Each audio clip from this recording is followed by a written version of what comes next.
بسم الله الرحمن الرحیم. لا جناح علیکم، نشته څه ګناه په تاسو باندې.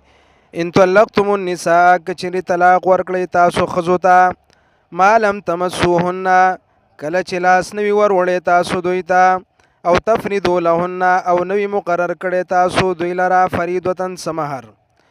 الله فرمایي په داسې وخت کې که تاسو مهر هم نه مقرر کړی او جمام نه کړي، دخول هم نه کړی، نو په تاسو خو څه لازم نه ده په طور احسان مالدار دي د خپلې ښځې سره احسان وکړي او څه دې ورته ورکړي، د فایدې سامان دې ورکړي، او غریب او تنګ دست د خپل وس مناسبه احسان وکړي. ومتعوهن، او څه فایده ورکړي دوی ته، علی الموسع، شته په مالدار باندې، قدره د خپل وس مناسبه، وعلى المقتر، او په تنګ دست باندې، قدره د خپل وس مناسبه، متاعا سامان فایده، بالمعروف د شریعت مطابق، حقا لازم دی، علی المحسنین په نیکانو باندې.